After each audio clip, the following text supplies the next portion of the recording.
Today, our first player after our initiative rolls is indeed Allie. So, Allie, we will begin with you for today. Allow me to set the scene for you. You've been stalking through all of the glowing stalks for a little bit, getting used to some of the different animals' calls and natural reactions to you and your own scent to them. As you've been stalking, the very scent of blood and metallic tang has been growing stronger and stronger with every foot you cross. Though you've managed to keep yourself meticulously clean, trudging through the muck and the mire that is out there, there are things in the dark that are watching you very closely. I'll say you've been doing this for about 2 or 3 hours, long enough to cover some good distance. If you would, roll for me an investigation to see if you can get any more detailed info about where you currently find yourself. All right. Let's see. I got a 15. Beautiful. DM rolled a 2. Oh, no. A 2. You got no problem figuring things out. As you've kind of taken a little refuge here amongst the stalks, you managed to get yourself a little lean-to in your hammock up in the woods, taking time to rest after, being in pursuit. You've taken time to map out the inner workings of the stalk. You have traveled deep to the northwest. There's very little natural light appearing from the moon above, but you can feel its effects bearing down on you, almost like a constant reminder of who and what you are. Not far off in the distance, you see a little gathering, a copse of stalks that have been flattened. And in the very center, there's a small creature of sorts. But it's kind of hard to make out in the darkness at this distance. You'll have to get closer for your low light and your dark vision to actually take effect. Yeah, I think I'm probably veer off the trail a little bit. All right, so you're not going to take a direct approach. How do you proceed? I think I'm going to have my knives out, first of all, because I don't know what it is, and especially after let's say the first encounter with this new world, I think I'm going to be more prepared at this point. So I'm going to approach it, but with caution. All right, so you take very slow, deliberate steps, making sure not to trample a singular brush or disturb any branch, right? Mm-hmm. Slowly, step by step, you approach. So say you make about 40 feet of movement before everything starts to come into clarity. Before you use what appears to be, what your senses would be normally a deer, but it doesn't look like any kind of deer you've ever seen back home. This thing is massive. It's about 2 stories tall, has unusual glowing markings all over it, and 2 heads. Oh, I think we're going to try to take it out. Of course, knives ain't going to be... Well, no, if I'm quick enough. And I'm quick enough. I think I'm going to go for it. And she just looks at it like, dinner time.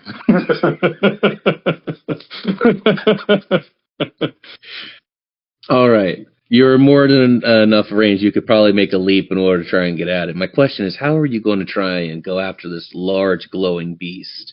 It's currently unaware of your presence, so you do have stealth in your kit bag at the moment. And it's got 4 legs? Oh, yeah, it's got 4 very big legs that are glowing. I might try to see if I can jump on it and take it out at the neck. All right. Allow me to roll to see what your challenge would be in order to try and get up on the creatures. No, that's what I expected. That's a 9. All right. 13. Oh, no problem. It's almost as if, there's little grooves along each of the glowing marks, and you're easily able to slip your taloned feet right on up through them, launch up onto the thing's back. Now we address the actual armor class. It's a 17 base in order for you to try and strike it. So, roll the 17 base in order to hit this thing. I think we're going to do scent target on it, so that way I'll have advantage. I figured you would, so that's your bonus action. 18. Oh, absolutely, that's going to hit. So, if you would, roll for your damage. 9. All right, 9 points of damage. It is not enough to sever either of the heads, but it is more than enough to do some damage along the flank. The creature lets loose a distressed little baying call, loud enough that it rattles the ground around you. You hear footsteps in the distance, cloven ones upon the ground. Reinforcements are on the way. Our girl just laughs like, more meat.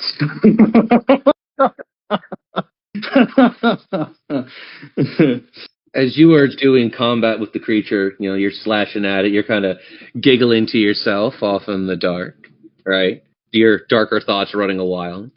The eye in the sky kind of shifts a little bit and follows over to one of our other waiting players, Norun.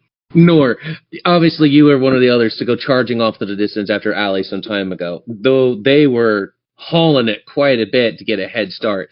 You've had some time to catch up, and you hear that loud baying call, that distressed wail, and the ground shaking beneath as you are running. It doesn't take you long to come upon the scene. You see Ali squared off in the distance against this large, glowing, two-headed deer. And even you can hear distant hooves. What do you do?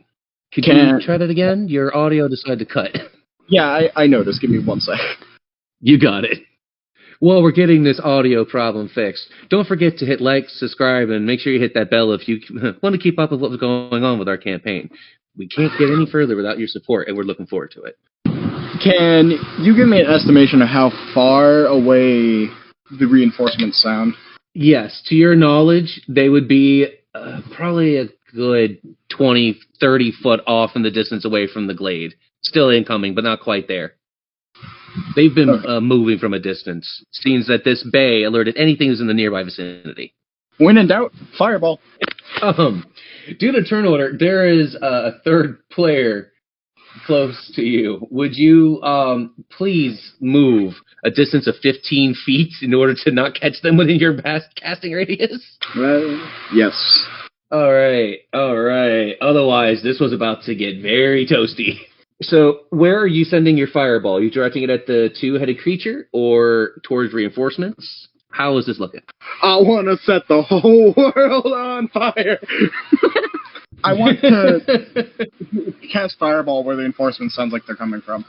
Okay. We'll say they are moving from the southeast direction. You're going to cast fireball into the glow stalks to the southeast. All right. Challenge to hit the oncoming reinforcements. That's a 17.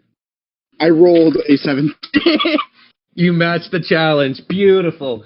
So your entire body kind of alights in flame with your intent. There's literally like a little whooshing sound as all the nearby brush lights up around you in almost a dome.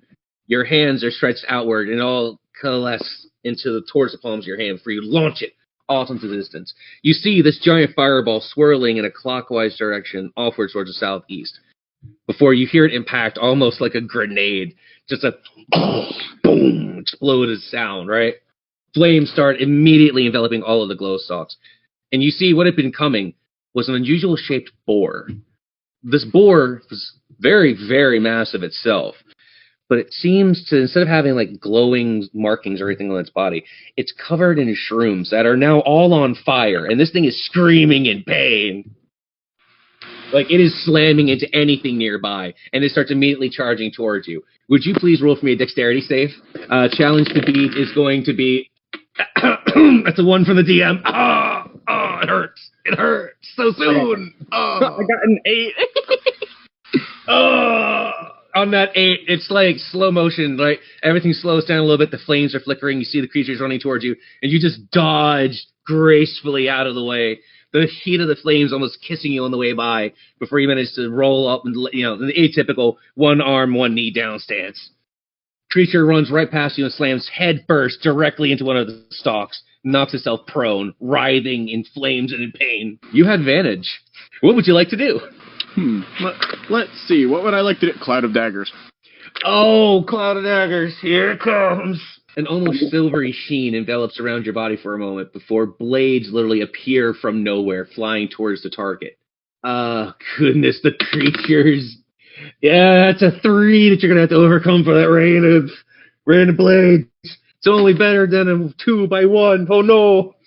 I got a 15! The blades just start flying into the creature's body, and you hear it release a distressed wail of pain. Roll for your damage. I got a 4 and a 4. 8 points of piercing damage on top of the flames as it is writhing in pain, slamming around.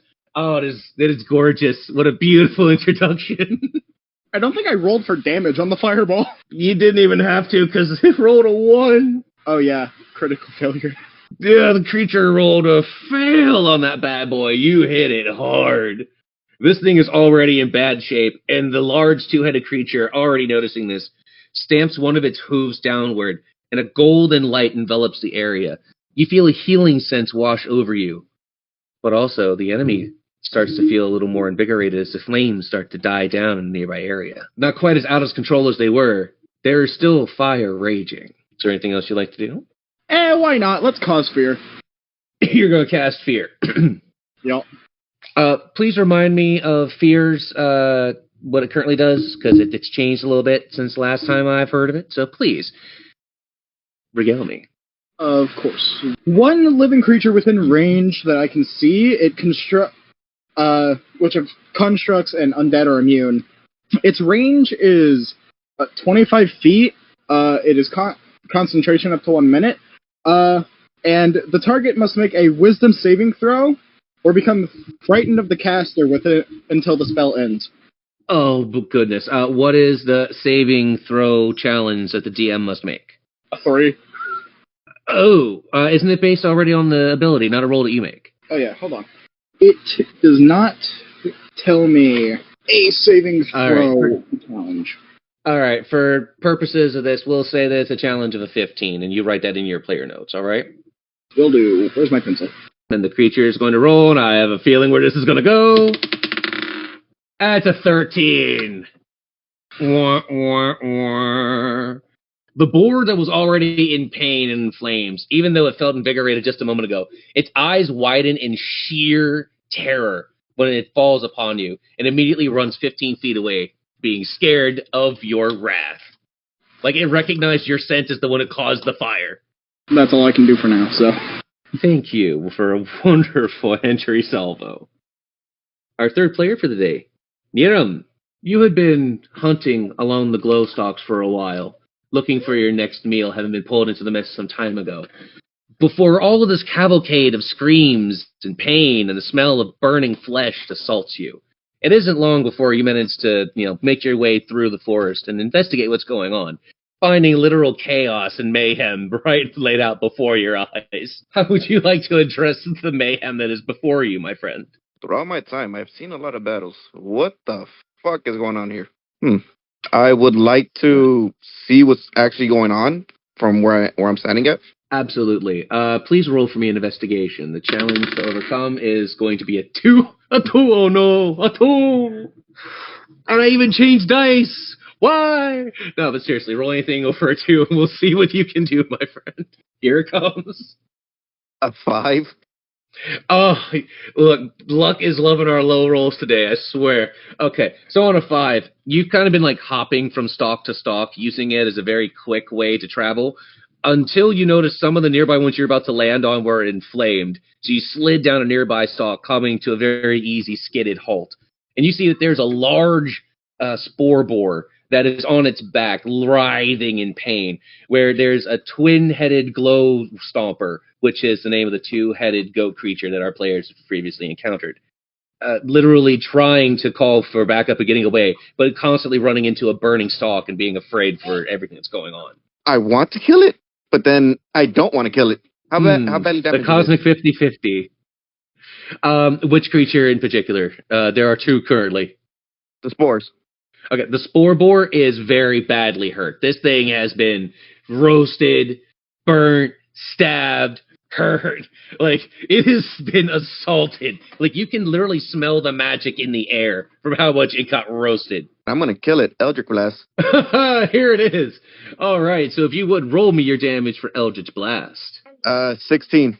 Oh, okay. I gotta explain how this works. So, as you ready your Eldritch Blast and it leaves your hands, right, and it travels towards the boar, you see with perfect precision you've managed to aim this beam, almost like a fine point laser, right through its heart. Its eyes widen before they slump, and the whole body lays slack, laying defeated. I forgot how good I was. You had critical damage because it was already at disadvantage, had fear, was prone, like it was on fire. Like you just gave it the mercy it needed. So you did your Eldritch Blast. You still have movement. You still have a little bit of other combat, like such melee. So you see that the glowing Stomper, right? The one's got all the runes, the two-headed goat. It is still in the area. It is 2 stories tall. Every time it crashes into something, the ground shakes and stomps. So you still have an opportunity to do something before we move along. What would you like to do? I would like to cast a Cloud of Daggers. Okay. Second verse. Let's see how it goes like the first. The enemy's armor class, due to being afraid, is 14. So you're going to have to roll better than 14 in order to hit it with the Cloud of Daggers. Nat 20. Oh, double damage guaranteed. So please roll double damage for Cloud of Daggers. A 4 and a 2. So 12 points of damage to the Glow Stalker with the already amount of damage that it took in from being slain across the neck. It is alive, but it is not very happy. It's going to release what's known as an angering cry towards you, but to most spellcasters, you would know this as Hellish Rebuke. Oh, I'm fire resistant, so yeah, you're going to take half damage from this, but it is the creature's natural defense to being damaged. That's 10 points of fire damage, cut in half, so that's 5. Nothing terrible, because you're resistant, but if you hadn't been, that was going to be interesting. Yeah, thank God I am. You still have some movement, and it's really about it for this turn. So what would you like to do with that? You want to get away from the creature, or you want to try and get closer? I'm going to try getting away from the creature. All right. We'll say you managed to take a retreating action, take about 15 foot away from it. Yep. Perfect. All right. That should bring us to our 4th player for today. Nasha! Yep. So, as you've been following your allies into the forest, and you've gotten a chance to see some of this wild and wacky things that are going on, what would you like to do to amidst all of this chaos? How would you like to add or subtract to the mayhem? I'm going to do something that I did not realize my race could do, but apparently this is interesting. My tail does poison damage. That is true. It does. You're going to sting? You're going to sting it? I'm really going to run up and swing this thing. Oh, beautiful. How does your race sting? Help me to understand exactly how you see your race using their sting ability. Well, from what the thing says, it's like a scorpion's tail. Oh, okay. So like your tail kind of like opens and uncoils from around your back. The tip of it starting to drip noxious material that even burns the ground before you go to lash out and sting, basically? Sort of. In my mind with her, though, her tail is always out. She just knows when she can, like, she can just activate the poison, because typically she just uses the tail for, like, different acrobatic performances and stuff like that, like, during her dances. But this time, she runs up, jumps, and, like, just jabs it in its neck before hopping back down. Oh, that's going to be interesting. She's small, which means she's very agile. Oh, I wouldn't doubt that at all. Since the creature has been afraid and other things, it's not thinking very clearly about what's climbing up on its hide or anything. Its armor class is a 14, so in order to get that stinger in there, please roll for it. That is a 15. Oh, beautiful. You're very easily able to swing with a fair amount of force, get that stinger directly through its hide and start pumping in a fair large amount of, your toxic fluid. So roll the damage. I'm going to do both the normal damage and the additional, since I did hit, I can do this 2 times per long rest. I'm going to do an extra d6 of poison damage along with this. So the initial is 7, and add on 6. That is 13 total damage. Oh, the lucky number. 13 points of very noxious, very, very toxic material is gouging through this creature's veins. And you see it immediately start to react to its presence. As soon as you book it away from it, it starts to thrash. You can see that it starts to foam at the mouth a little bit, right? This thing is already not starting to feel good at all. In its haste, it starts trampling the nearby area. I'm going to need Ali, Niram, and Norun to roll for me a dexterity save. The challenge to overcome in order to avoid this full damage is a 12. 13. I got an 18. Nat 20. Beautiful. Not even an issue. It's almost like you guys are like in bullet time, dodging and flipping and backflipping the heck out of the way. You guys take literally no damage in this instance because you managed to get enough distance away from it. But the ground near you now turns into what's known as cursed earth. Be very careful if you step foot in it. But as she lands, she just starts laughing. Yep. You said watching this thing fucking squirm. And you said the magic word. See, you landed on the cursed earth. Yeah. I'm going to have to roll for wild magic. Honestly, with her chaos, I'm down for it. Oh, rolling a d10. Let's see what happens around you, my friend. That is a 6. Okay. Divine Whispers. Caster glows a soft light before an aura of pacification leaves them in a 15-foot cube. Enemies within the affected space lose initiative and become passive. Oh! So the creature that's literally poisoned, burnt, was afraid, and is still technically afraid of one player, just keels over, half asleep, completely pacified in a catatonic state. I couldn't even say it with a straight face. God.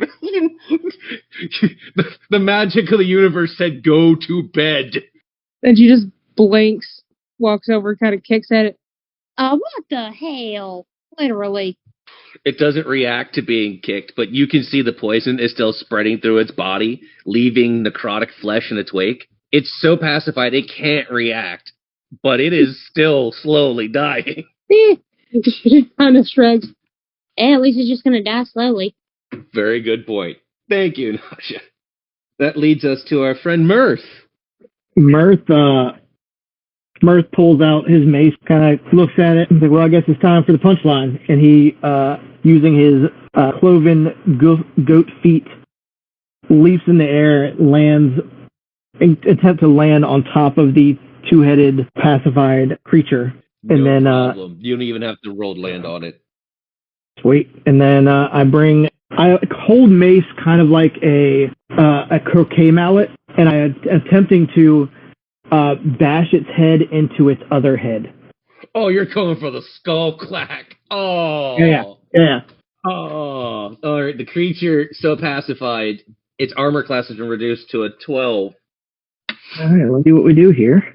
To the disadvantage plus pacification. So, that is a 18 plus 5. That's 23 to hit. Oh, that punchline definitely hit. There's some people laughing in the audience. I guarantee it. How much damage does the punchline do? That's going to be 6 points of damage. Try doubling that because you crit, my friend, because you had over 20. That's 12 points of damage. Oh, yeah. That head just smack, clack, and you see the eyes roll, all 4 of them, before it falls entirely. Like, you can't even see it breathing anymore. It's in such a deep state of canonicity, it cannot even breathe well. It is in the deep sleep. That punchline put it down. And I look down at it. I leap off the creature and, like, click my hooves together, land, and I look back and I say, scene. And that's it. That is beautiful. As you've been doing that. Allie, we come back to you. So, is it dead or is it just knocked out?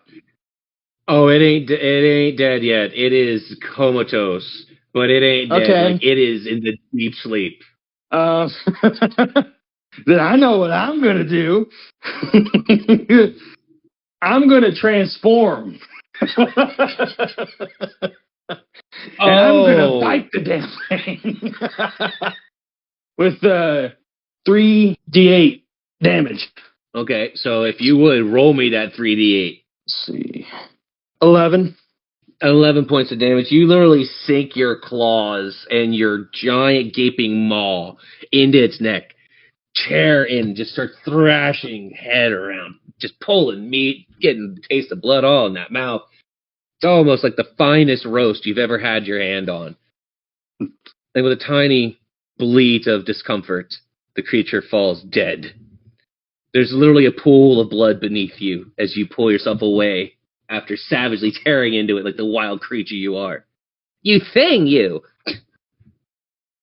I imagine it's Nasha just in that she's probably in the splash zone. And then I transform back, because I have my clothes back, it's just instant. Of course, my mouth's covered in blood, and then I'm just like, anybody want seconds?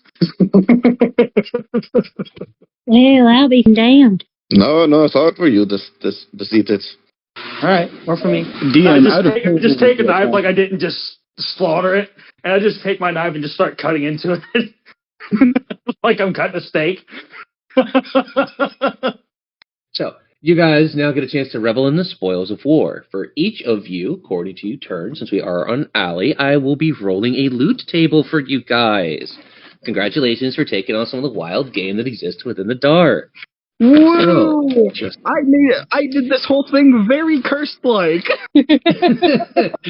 oh, things are still coming, but you please get a chance to get the spoils of war and a chance to rest from this particular instance.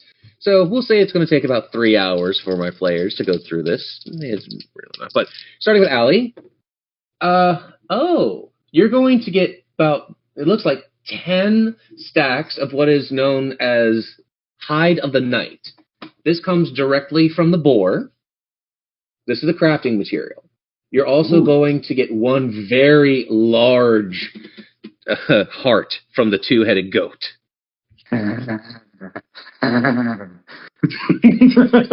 Oh, Jesus Christ. See, her mouth's just Nor. watering, just look at it. Goblin! Damn it! It's mine. It's mine. Jesus Christ. Norun. Amongst the alley in the corner, just salivating and almost losing their mind for the amount of meat and things that they have found, you come upon 2 very large glowing tusks from the boar. You know these can be fashioned into weapons very easily, and also used as light sources. The other thing you find from the two-headed goat creature, you're able to remove from out of its hide, there seems to be some type of gray tablet. Something had previously had encounters here, left something within its hide for a future adventurer. This is known as an elemental tablet, and I'll make sure to write that down. So whenever you use an elemental spell, you'll be able to add an additional damage dice. Ah, that's very convenient for the spellcaster of fire over here. Hey, I'm just going with what was on my loot table, okay? I know, but you have to admit that is very convenient. I unfortunately have no choice but to admit the dice rolled in your favor. That would put us on our third. Yidam. You're very easily able to find some lovely things yourself. There are 3 glowing gem-like structures that come out of the hide of the giant two-headed goat. These things can be used in crafting and sold for a fairly large price. Excellent. You also manage to take what you know are spore clusters. These spores, when tossed, act like a natural hand grenade, releasing irritant spores into the air on contact. I'm gonna have fun with this. For future reference, you can craft these. Okay. Nasha, having been so swift and nimble and literally poisoning the thing and causing it to pass out. Ooh. You managed to get a pair of eyes from the giant goat. These could be used in crafting, and if you were to consume one, will give you guiding light for 1d6 turns, giving you advantage and enemies disadvantage in turn. Oh, fun. Huh. The other item you managed to find is a tattered scroll. This has been amongst the spores that have been burning. As you unroll the scroll, you see that it actually marks a location nearby, something known as the altar of the realm stone. You know that there was a sign in the back that initially led you this direction, but this is different than that sign. This is a hand laid out as if someone took the time to map the route through the glow stalks to find it.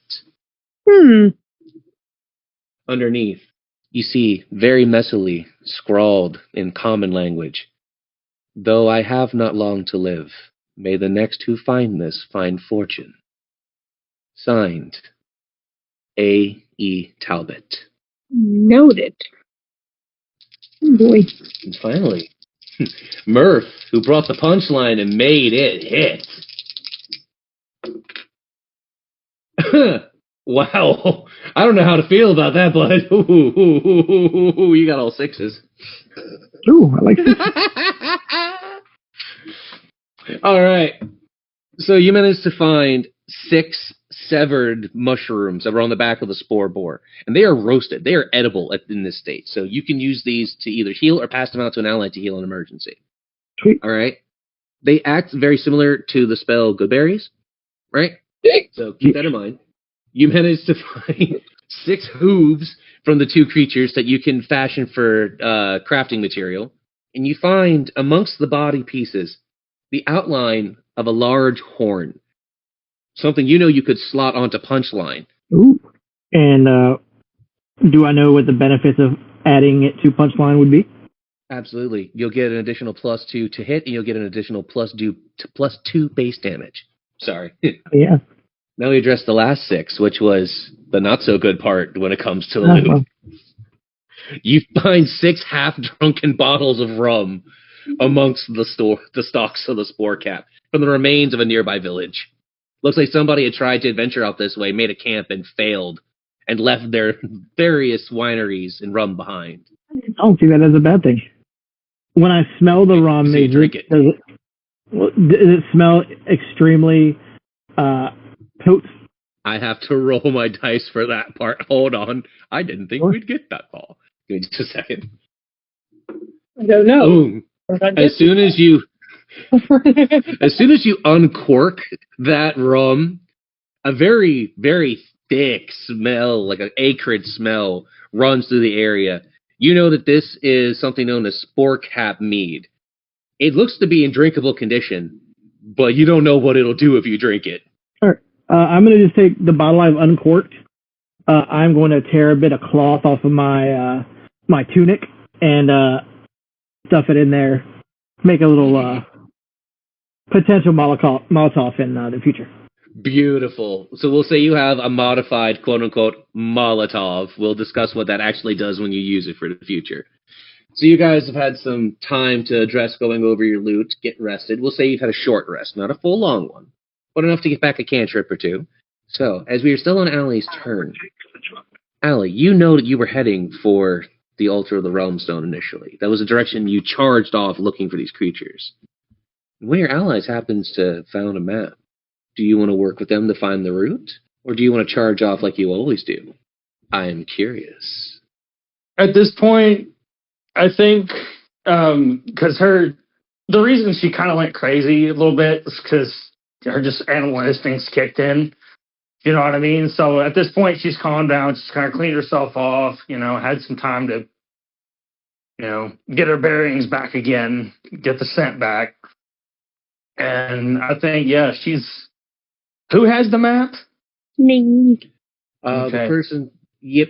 Okay, so what I'm going to do, I'm going to role play with Nasha for a minute. Oh, absolutely. Allow me to bring up my stopwatch. You guys will have 4 minutes. If you need a little more, you can request some. But let's start with what's on the clock and see how you go.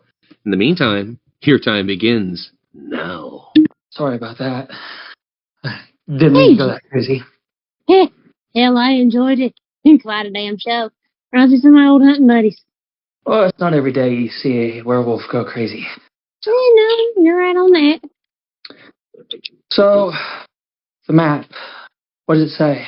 Can you tell what it says? Or is there Well, any it's explanation? leading to that altar of the realm stone, something like that. And it's like, I think someone wrote this like right before they died.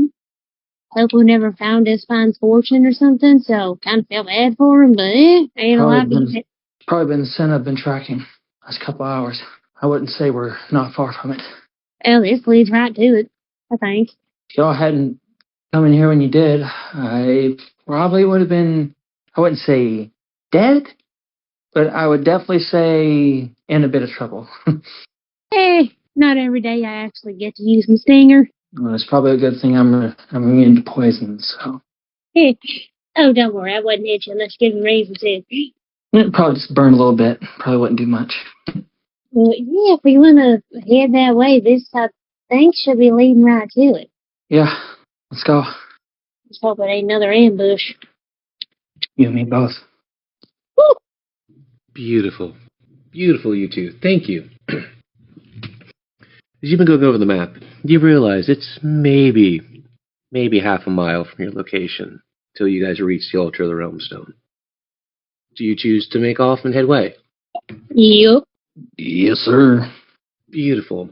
As the team slowly makes their way off into the depths of the forest, less and less light begins to show from the emitted stalks. An inky darkness spreads around you. The ground grows colder, the air chilled. You can hear what appears to be some type of large avian species, kind of making calls in the distance. And as you advance further and further towards the altar, more of these birds land. As you finally reach the altar's substructure, and it's a fairly large space, it's a stonic circle, right? So there's large pillars, places for fire that you could easily light, like torches, various stone benches around, and an altar dais in the center. And you see that there's a large bowl upon which something may be placed. All along the nearby spore caps and branches are these birds, their eyes watching in the dark. A silent audience, if you will, to events to unfold. As it is Nor's turn, Nor, I will allow you to be the first to interact with things. Where do you first address your eyes? The altar in the middle. With an altar, would you like to roll Knowledge Arcana? I would. Please roll better than a 7. Not 20, baby, let's go! On that critical success, it's almost as if the universe is giving you little pieces of knowledge. As flame is involved in this ritual, the very voices of the flames of time speak to you.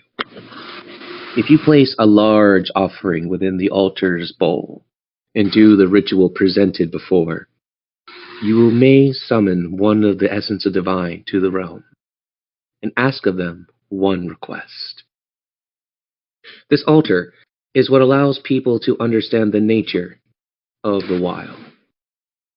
The more you need to learn, the more you must pay a price. Nor would tell the rest of the group what he learned. All right. So you wish to roleplay a little bit with everybody? Yeah. Go ahead and please have fun. I will allow you to talk with everyone. We don't need a timer for this. Just let me know when you're ready to move on. It appears that it is a fire ritual that lets us speak to an ancient. And to understand what is going on around us, we may ask one question, but the more we ask, the more of a sacrifice we must make. I still have that goat heart if you need to use it. Well, I'd say we come to a consensus and see what should be asked. And if anyone else would like to chip in. Always happy to lend a hand or a mace. I think we should probably ask it why it happened. Why all this happened. What caused it. I do, in fact, agree. Nasha, Meth, what say you? Yeah, figure out why all this happened and so how some of us got here. I'm pretty sure not all of us are from these parts. None of us are from none of these parts. Some of us are from the Underdark. Exactly. And what say you, Meth?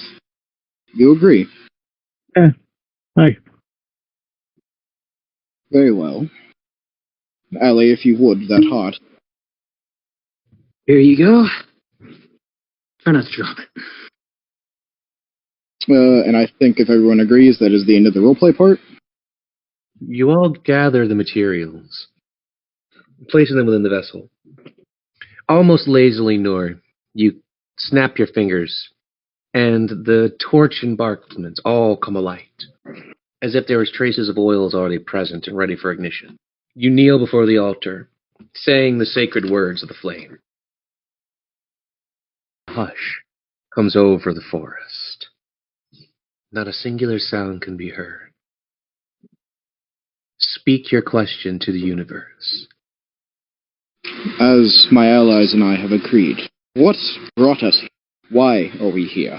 Is probably more the right question.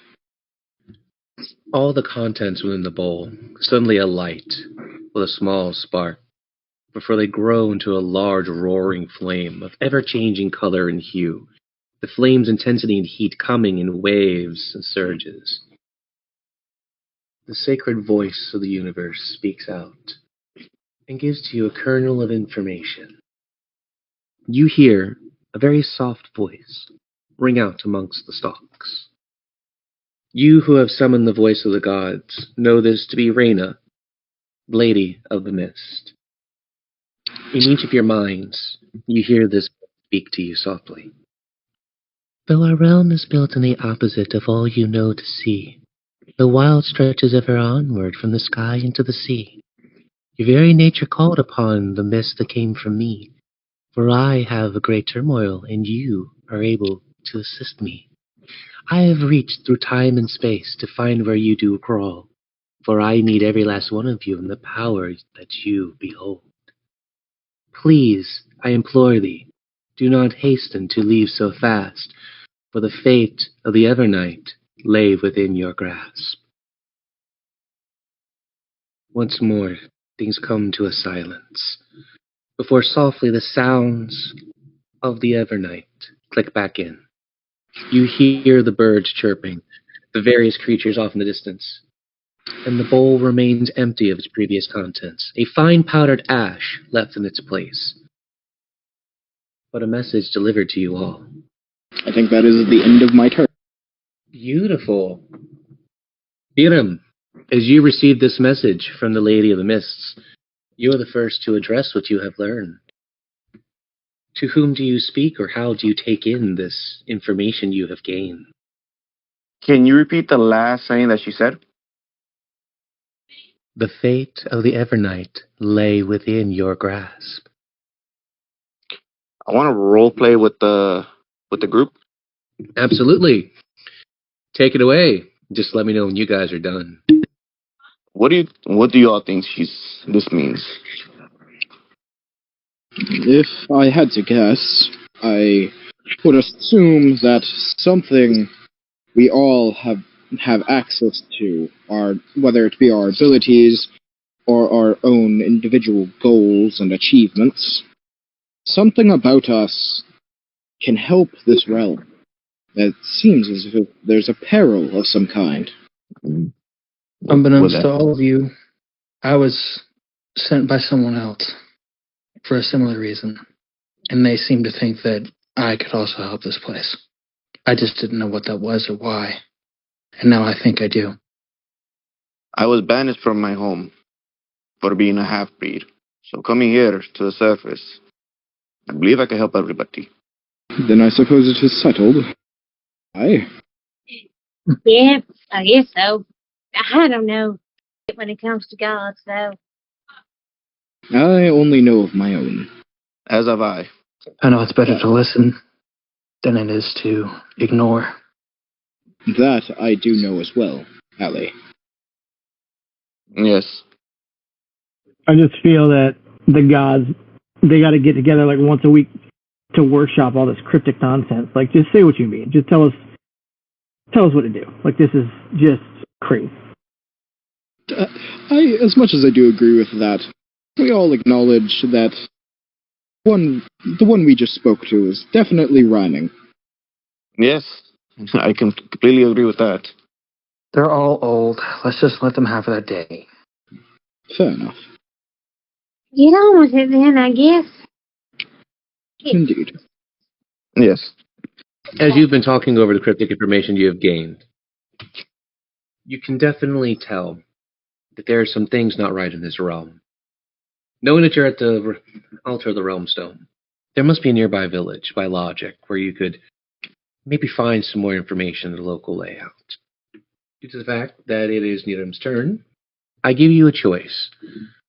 From leaving the area where you guys are at the Realm Zone, you can go north, south, or northeast. I look at the group and I ask them, which way should we go? Can I do an investigation check with advantage? You may. Do better than a 16. Yep, I got a 16, right on the money.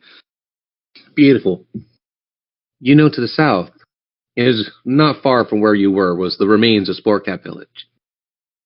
To the northeast, you know that there's another place, one you've heard of before, the Enchanted Pixie Inn.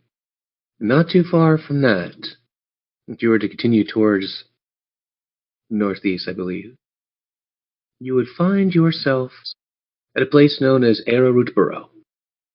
I say we head northeast. It's a town up that way. And an inn that I know. Do we all agree? It's the first idea we got, so I'm not saying no.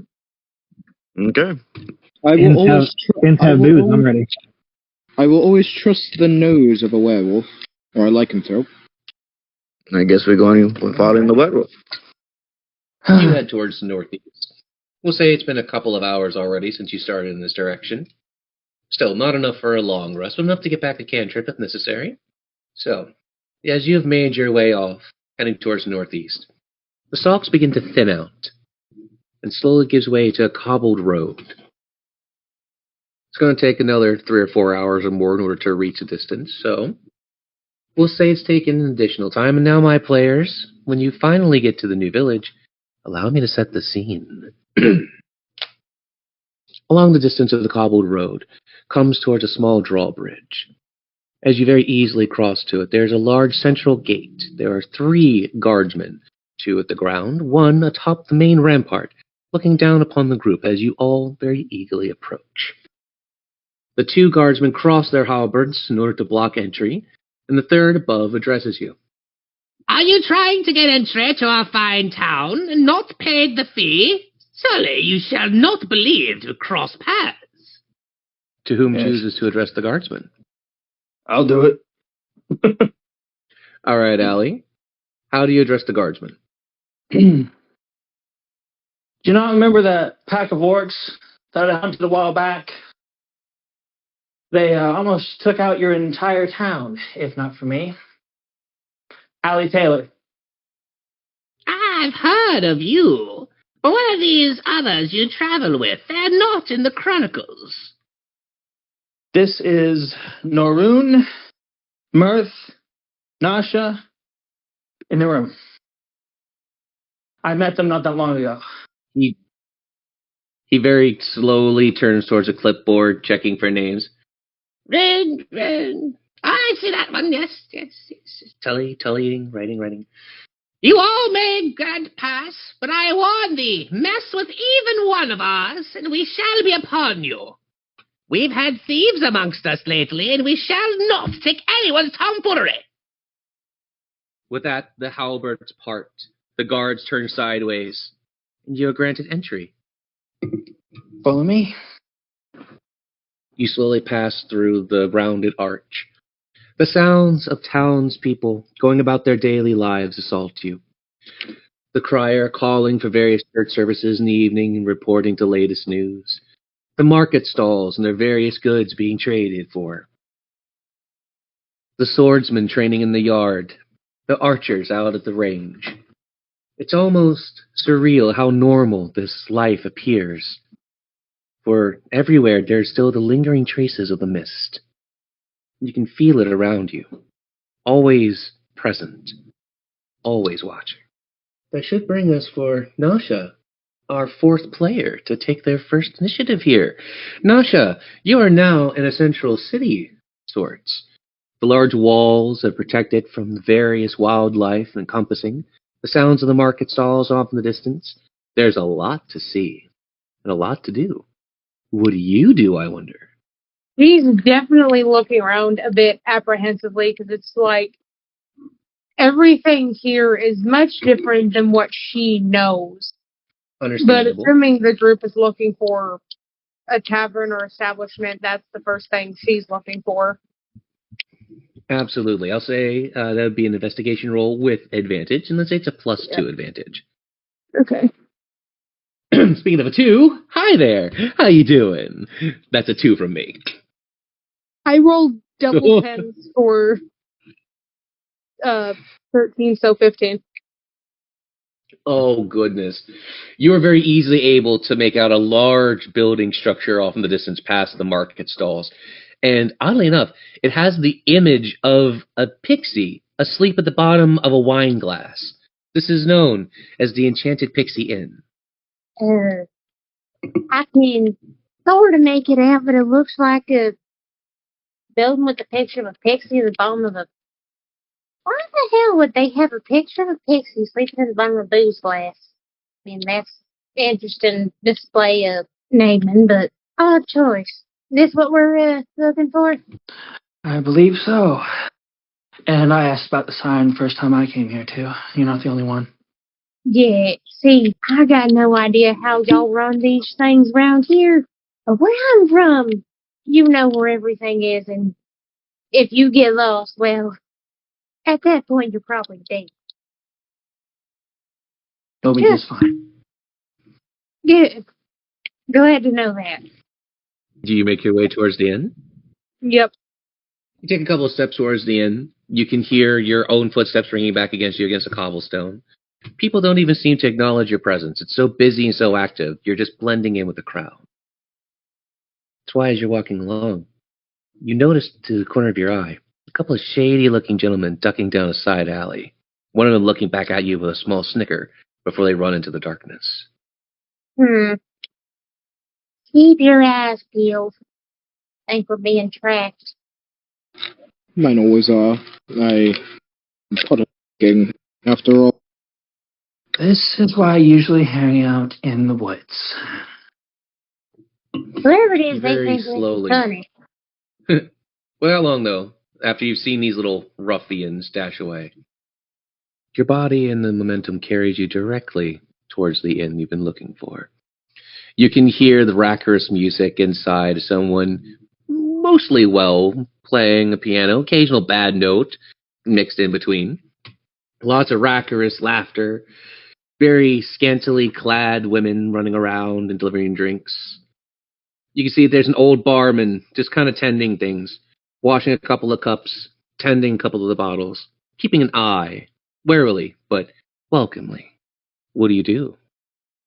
She at least is gonna see what any of the others do first. Is like culture shock. I don't want to fuck this up. Then we'll popcorn that on over to Mirth. Perfect. Seeing like that Nasha's a little apprehensive, Mirth would throw his arm over his shoulder and say, "Come, companion, let us toast to victory, poor decisions, and the inevitable bar fight." And I would lead towards the bar. Oh, easily. You've got an... Go ahead, Nasha, sorry. I was just saying she would follow. Likewise. So you three very easily make your way up to the bar. The old barman kind of warily eyes you for a moment before just shrugging, reaching back and getting 3 very large bottles of glowing liquid, sitting one down in front of each of you. He just kind of winks before walking off. Throwing caution to the wind, Mirth just take back. Congratulations, first level of inebriation. You now have -5 to all of your rolls. Sweet. If you drink again, you'll have -10. Do my other players choose to imbibe? How drunk is he? How drunk is it? He's half drunk. So he's only got half 5. I've got a happy buzz going on. But I have That's resistance some good to stuff. liking. I hope for sure we don't get into any fights soon. I down it. If you have poison resistance, you would take -10 anyway. So it's not entire immunity, okay? First time you get drunk, if you have resistance to poison, it'd be -2. If you don't, -5. Do you have resistance to poison? I was asking because I'm a Viking, and that's all they drink is pretty much mead. Yeah, so you would have -2 instead of -5. So inebriant would be half effectiveness. Okay. I'm also going to send you something from my campaign that I think would be a good idea here. Please be my guest. So the last player has not imbibed. Are you going to, Nasha? Before I do, I want to ask you something. Considering she herself has her own, venom, poison that she can do in an attack, would she herself have poison resistance because she just has that in her body? Yes. Okay. Yes, she would. Okay, so you would take half. So it'd be -2 instead of -5. Okay, yeah. She's doing it cautiously, but she is going to drink because it's just they're doing it. Sure, why not? You guys have had what's known as Evernight Mead. Right, so Evernight Mead, right? And it's not terribly strong to a lot, but since some of you are out-of-towners, it's going to affect you a little more. It makes you iridescently glow while under its effect. So you guys have a very soft glow, like so many others around the bar. It's a very common effect. Mirth, as you have your -5s, is there anything else you want to do?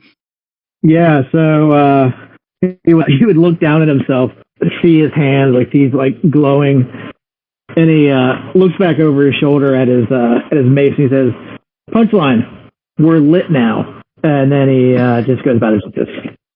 I'm giving you a plot point for that, even though it was the cheesiest line I've heard today. That's good. It's too good to pass up. Congratulations. That's so good. As you guys are enjoying your drinks at the bar and enjoying your little glow, our perspective pops back over to Allie. Allie. So, being a former patron of this bar and knowing that I kind of do things on my own, I kind of walk off to the far end. And at this point, I think I know the bartender. You know what I mean? I mean, I've been there multiple times, I would think. And so, and I've got poison immunity, so the drink doesn't really affect me. But, I like the taste. Hey.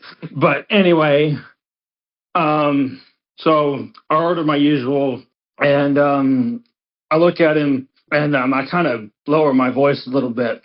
I said, "Hey, Jack, you seen a guy named Ivan around here? He's got a thick northern accent.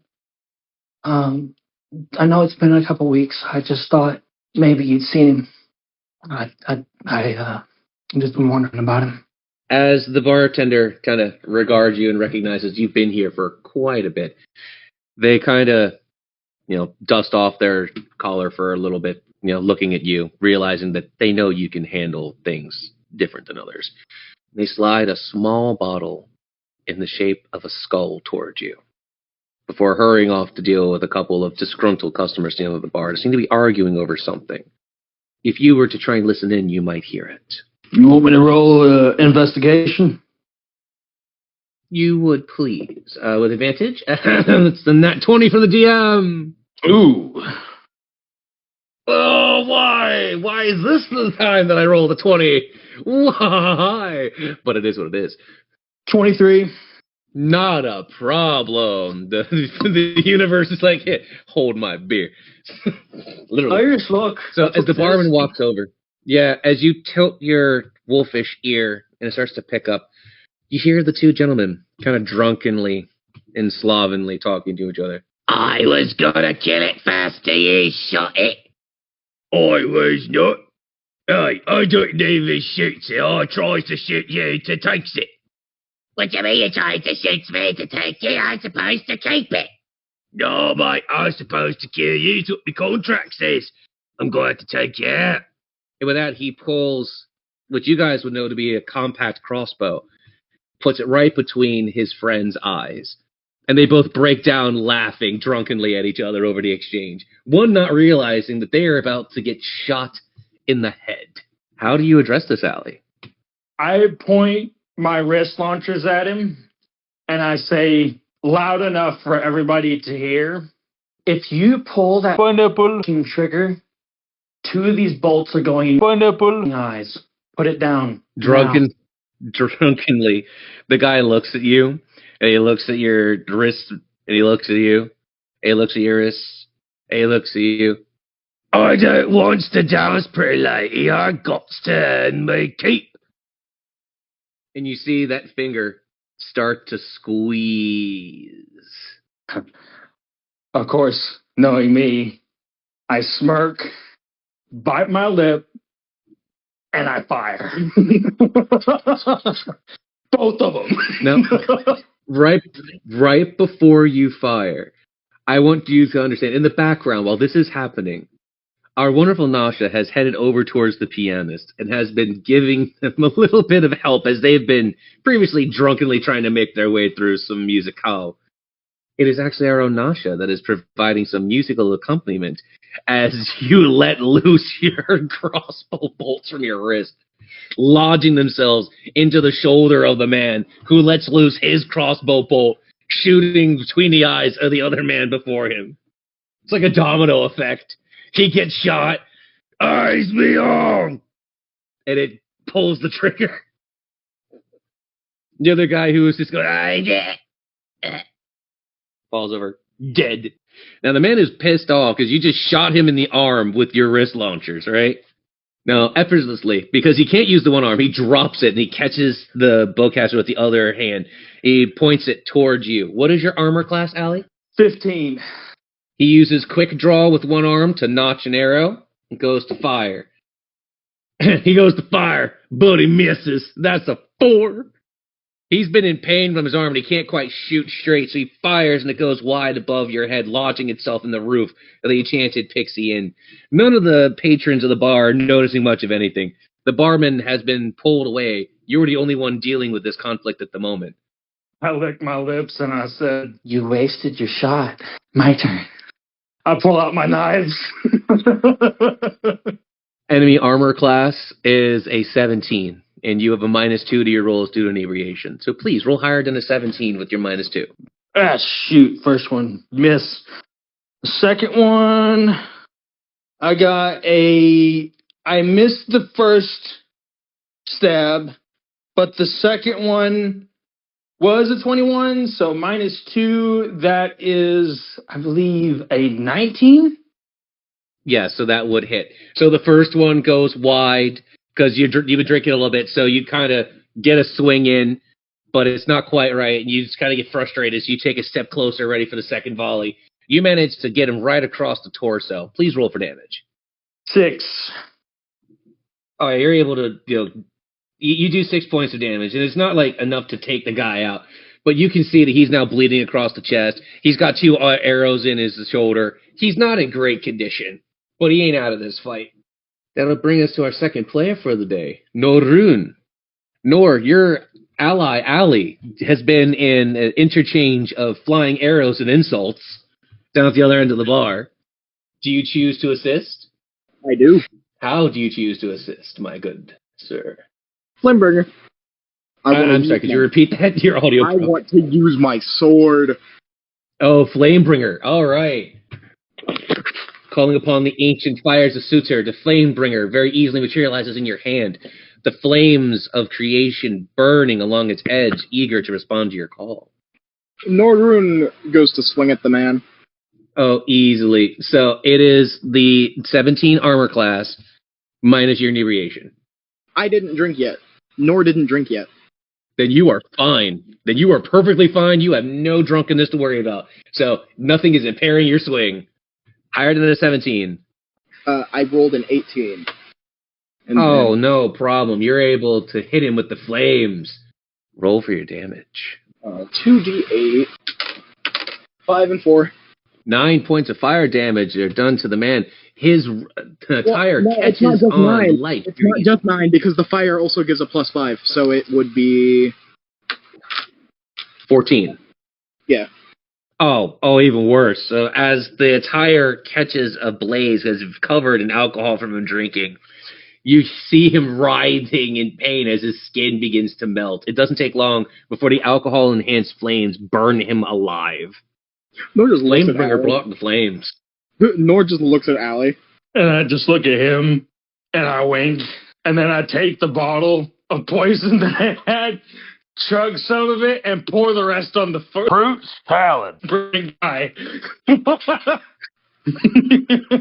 And then I look around, And is it just like everybody else is just totally oblivious? They're just like in like bliss, or is it just like everybody's like, oh my god, what just happened? I'm giving you a thumbs most up. of the other bar people are all in various levels of drinking and contests and listening to the music. Nasha has been bringing the heat with the music, and others have been responding. There is a large pool of coins at Nasha's feet. They will be able to collect as part of their loot. Yeah, I think what I'm gonna do in this moment, I'm gonna search the other guy, the first dead guy's pockets. I'm going to use control flames so it doesn't spread around the bar. All right, the flames very easily start pulling back into the Flamebringer as if sensing that their job has been done, while the pockets of the dead man are being rummaged through. All right, let me get my loot table. Pickpocketing away. Ali said they were pickpocketing the not burning guy. Yeah. Yeah, obviously. I don't think there's any pockets left to pick for the other ones. You're going to try to pick the burnt man's pockets? Like, there might be something still alive after the there. I don't know. Fruit salad. Fire. Here we go. First, I rolled a 6 and a 9. I think that's deserving of a nice. So you managed to find that there's a small letter that was tucked into the first man's pocket, attached with an envelope. And as you go through the rest of his pockets, you see that there is an ornate pocket watch and a small coin purse. Ooh. How much in the coin purse? 10 gold pieces. Nice. And the other fella? I got to roll for the other fella. As you reach into Captain Crispy and his burnt up attire, you start rummaging through the only pocket left that has not been completely ravaged by flame. And out of it, you pull a couple of slightly singed coins, right? So they got a little soot and everything on them from the body. And there's a half-burnt picture. You can see that his face is gone, but there's the image of a small child that has been left pristine, undisturbed by the flames. Should I be concerned as to who this child is? You want to roll for insight? Yeah, why not? That's a 3 from the DM. Oh, good, because I rolled a 21. Oh, it hurts. As we go through, as you're doing the insight, you notice that it seems to be a small goblin child of some kind. Very small, little lower mouth tusks. Small girl of some sort. You can even see that there's some ritualistic tattooing that seems to be glowing, indicating that they're from an area here where the spore caps grow. Ellie, if I may, could I have that stopwatch? Yeah, take it. I don't want it. Thank you. It's too shiny. No room to investigate the watch? I do investigate the watch. All right. Roll higher than an 11. 18. 18. As you look inside, there is a picture of two people decked out in very fine attire with a crown atop both heads. You see that there's an inscription. He who bears the watch bears the key to the kingdom of light. He just put pockets the watch. He's keeping that for later. But Can I read the letter? Pocket the pocket watch? Yes. As you open the letter, it's almost as if your inner thoughts are projected outward. Reginald, I didn't mean to do you wrong in that game, but I can't help it, mate. Years have done too much with me wife and it's time to let it go. So this is my last drink. I'm turning myself in. I'm going to work for the Royal Guard. I hope you have a good life behind you, mate. Oh, it is the 10 quid I owed you for that game back in, the guard school. I'll see you later. P.S. Tell Jenny I'll miss her. She was a good wife before. It happened. Signed, E.A. Talbot. Sounds like I'm going to have to ask around about this Talbot guy. That would bring us, if memory serves correctly, since that was done on, let's see, Allie did the combat, Nora got a chance to swim with the flames, That would be Niram, who is up next. Niram, my friend, what would you like to do within the Enchanted Pixie? Sorry, the Enchanted Pixie Inn. I am still just at the bar, drinking. Didn't even bother to get effective what was going on. No, I was just giving it a thumbs up. I didn't even finish my drink. Do you take your second drink of it? No, I'm just still analyzing it and just looking around. Understandable. Would you like to do an investigation roll for me? Yes. That'd be a 15 for the DM. It'll be an 18 for me. On that 18, you notice that this is a fairly large, style inn. There's an entire second floor that seems to be private reserved rooms for people that need to rest. You notice that there seems to be some type of livery stable nearby where others that wish to practice in their religion may have privacy to do so, and a place to have any mounts and or vehicles is secured outside. There's a good 300 or so individuals inside of this particular inn right now. It's the largest one within the area. You see all walks of life are here. What do you choose to do? I will go to pray. To livery stable? Yes. Right. So you exit the main inn from a side door, which is not far from the bar, following the cobblestone path outward to a large stable-like structure. Pristine walls inside, candles that could be lit. It is a pleasant place. Quiet, reserved for prayer. What do you do? I will pray to my Patreon Dendar. What does your prayer look like? It's kneeling and just bowing my head. I slice open my palm and I do the symbol of a serpent. As you do the symbol of serpent, you notice that the area you had sliced very easily heals. A light tingle has been left behind. A quiet creeps in. You can almost hear the scuttling of many legs along the ground. As if multitudes of spiders are suddenly invading the space. To you, it's just the sounds of home. You feel the presence of your divine slowly enter the stable area. You feel at peace. The eyes of your divine are upon you. How do you wish to speak to them? In a meditation form of inner thoughts for me. What do you say? Guide me through this. Guide me through these shadows that you cast upon me. You feel tendrils of shadow slowly creep out across your form, weaving into the form of a snake, feeling it emboss across your flesh for just a moment, before a divine knowledge settles in your mind, and you hear a whisper. Always beware, for the web grows larger in your wake. Bring forth the under. You now have access to a spell known as Black Tendrils. Okay. You may also know this as Black Tentacle. Okay. I just stay there and meditate. Beautiful. You're in your meditation connecting with the oneness that is your divine of the web. In our perspective, we'll pop over to Mirth. No, sorry, that would be Nasha. My bad. I read my numbers backwards. My bad there. Nasha! That is you who has been playing so beautifully. So, you know that there's a fairly, spread amount of coinage on the ground to go along with your musical prose. What are you doing amongst all this unusualness? Performing different songs and occasionally, with the help of disguise self, taking on a bit of a different look. Something that's more open to, I guess, this realm, as imps typically aren't seen here. But tieflings are. I see. So you kind of chameleon into a tiefling. Mm-hmm. Makes sense. Makes sense entirely. You see some minor details in your appearance shift and change to make you more comfortable.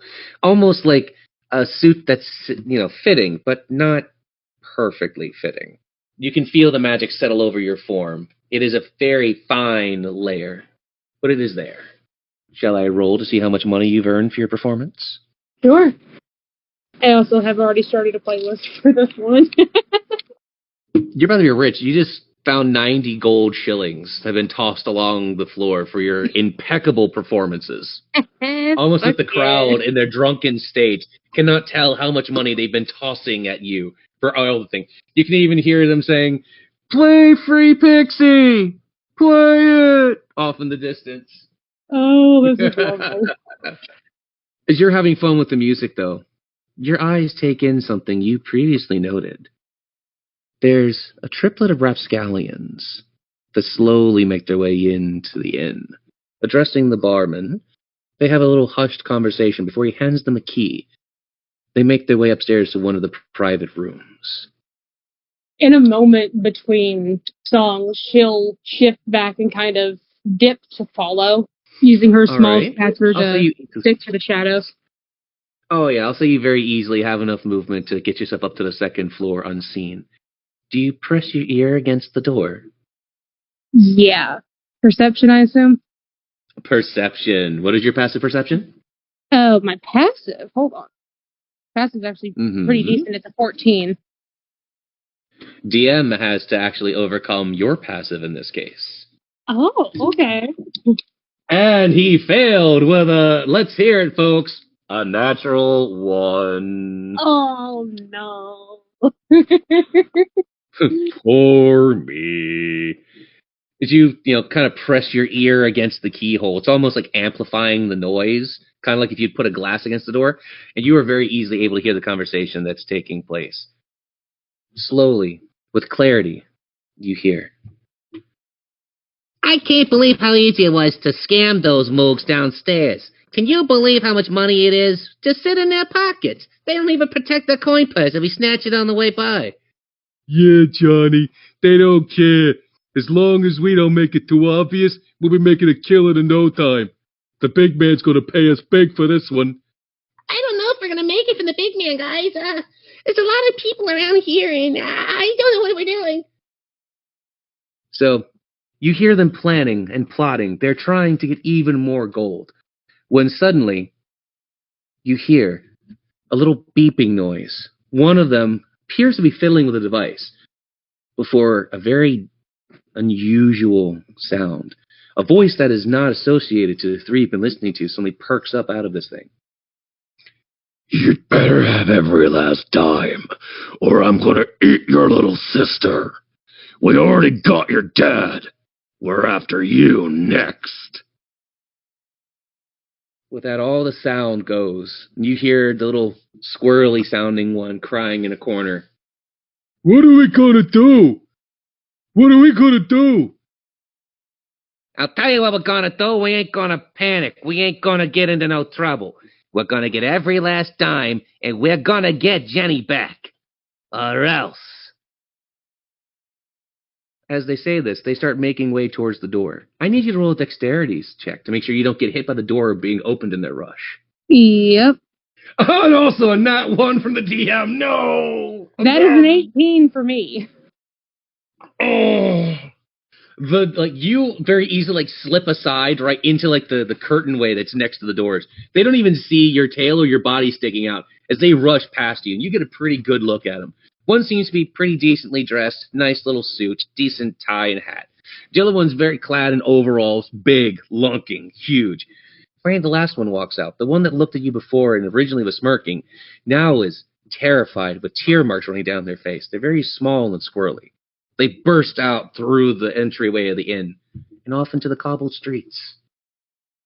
As the last one's coming out, I'm going to do a little whistle. So they look back at you? Or he looks back in the disguised form. How much you need, Chubby? It's not a matter of how much we need. If we don't get it done, Jenny's gonna pay. Exactly. And I can't keep paying That's no why I'm more. asking how much you need to pay it. They're not asking for money. The money's what we use to get what they want. What they want. They want souls. Ooh, baby. What you need to do isn't. Money's not what you need to do. But it is. If we pay enough for the Draven, he'll give us a soul in exchange for Jenny. There's other ways to get souls, baby. And it ain't just What do you mean?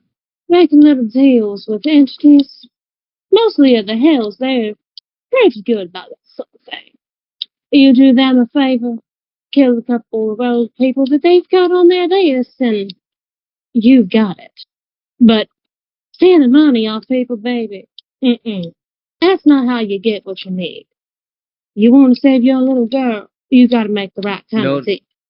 Noticing that he's running out of time to keep up with his brothers, he very hastily tears off a piece of paper from his scroll, and he writes an address on it. Here, meet us over here. If I don't catch up, I'll never forgive myself. My brothers, they mean well, but they don't know how to control themselves. Go, baby. I'll meet you there. With that, he dashes off through the door. You can hear him screaming, "Wait for me!" as he just runs down the cobbled street. And you're left with an address. A small, half-hazily given to you one, but one you can make out all the same. Bloodstone Ridge. She kind of bites her lip, breaking the disguise. So goddamn, I hate to do this, but it looks like I'm going to have to make some contacts to back home. If it's to help a child, well, I'll do what I must. And then she's going to head back downstairs. As you're making your way downstairs, our eye in the sky pops over to one Mirth officially this time, because I read it right. Mirth, you definitely noticed that those people ran past you on the way out of the inn. I mean, Mirth would do what Mirth does, and he would jump up and chase after them. All right. Mirth would be the first one to chase out the door after them. So as you make your way off into the streets, you see that they are making their way away from the inn, up an incline, and off towards a barren patch of land. As they make a couple of steps towards the distance, you see the eldest brother fiddle with a device before a glowing, rippling waterway portal opens. They dash through it, and it seals up behind them on the way out. You know this to be the spell Dimensional Door. Oh shit, that's an exit right there. And I'd go back to the bar and inform the party. I was chasing those little pickpockets. All right. And you want to do a little role play then? Yeah, let's do it. I'll mute and let you guys have a little bit of fun. Enjoy. Yeah, so found those thieves out the door, and they opened up a portal, disappeared. Wasn't able to catch them. Yeah, what about it? I mean, they're up to some shit. I agree. Man, they got great cardio, I'll tell you that. I couldn't even catch them on my goat legs, but there was something shady about those kids. Something off. I can hear them from down here. As could I. So, kind of seems like it's out of our hands. Unless... And I look over at Nasha. You have an idea. Actually, you don't see me. I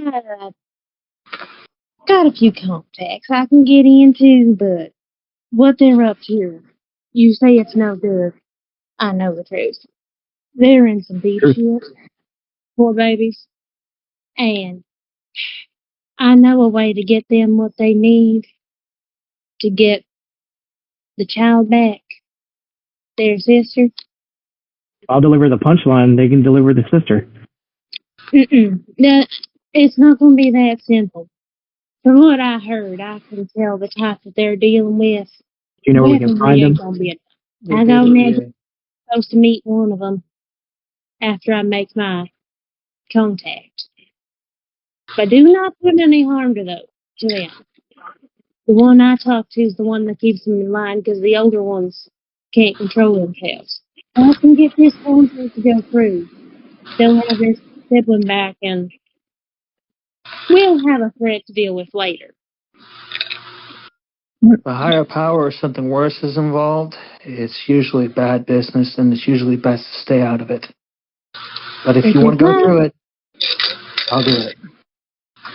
Which is why I'm helping them on the outside. Nasha, if I could accompany you. If I may, could I accompany you? You can never be too careful. Don't mind at all, just, don't question the things you may see when I'm contacting home. It gets a little... It's hard to question anything, to Soto. Good. I've got some digging of my own to do. Need to find some answers. Especially about this letter. Meet back up here then, once everything's done.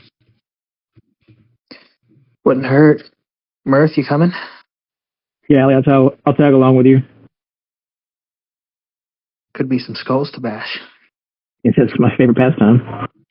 As you say that, Allie and Mirth, the barman slides you over a key to one of the rooms upstairs. Seems as if he's giving you a chance to use the inn as a base of operations for the foreseeable future. Call it an old favor to the barman for all of your time helping the nearby citizens. A nod to the bartender. With him a gold coin. This is your opportunity for a long rest, my players. Do you take your opportunity for a long rest? Yes, sir.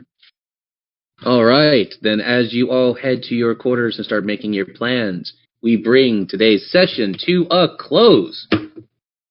Woo! Good session. Yeah. I like Every last expanding. one of you. I like expanding. Sorry, go ahead.